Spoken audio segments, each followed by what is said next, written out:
سے پہلے نظر ڈالتے ہیں اب تک کی بلیٹن کی۔ جی بالکل، پاک فوج سے اظہار یکجہتی کے لیے ضلع وہاڑی میں سیمینار اور واک کا انعقاد کیا گیا۔ Government model higher secondary school اور گورنمنٹ گریجویٹ گرلز کالج میں سیمینار اور واک کا انعقاد کیا گیا۔ سیمینار سے اساتذہ اور طلباء نے تقاریر کے ذریعے پاک فوج سے اظہار یکجہتی کیا۔ اساتذہ نے تقاریر میں پاک فوج کی اہمیت اور قربانیوں کو اجاگر کیا اور کہا کہ پاک فوج ہمارے ملی اتحاد و یکجہتی کی بہترین عکاس ہے۔ بقائے پاکستان کے لیے ہماری فوج بے مثال مثبت کردار نبھا رہی ہے۔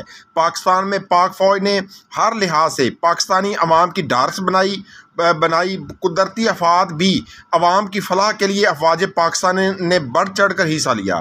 پاک فوج کے حفاظتی ہماری سرحدوں پر دن رات چوکس رہتے ہیں۔ دہشت گردوں کی روک تھام کے لیے پاک فوج نے لازوال قربانیاں پیش کی۔ پاک فوج کے ہوتے ہوئے ہمارے وطن پر کوئی آنچ نہیں آ سکتی۔ ہم عوام پاک فوج کے شانہ بشانہ کھڑی ہے۔ پاک آرمی دنیا کی بہترین فوج ہے۔ ہم ہر لحاظ سے پاک آرمی کے ساتھ کھڑے ہیں۔ طلباء نے پاک فوج سے اظہار یکجہتی کے لیے ملی نغمے بھی پیش کیے۔ پاکستان زندہ باد، پاک فوج پائندہ باد کے نعرے لگا کر شرکا ریلی نے پاک فوج سے بھرپور اظہار یکجہتی کیا۔ کیمرامین ٹیم کے ساتھ محمد شامون نذیر، وہاڑی۔ جب ڈیٹول اینٹی سیپٹک لیکوڈ گھر کی ہر بکٹ کا حصہ ہو تو آپ اور آپ کا گھر رہے 99.9% محفوظ اور سب کو بچائے 100 قسم کی بیماریوں والے جراثیم سے۔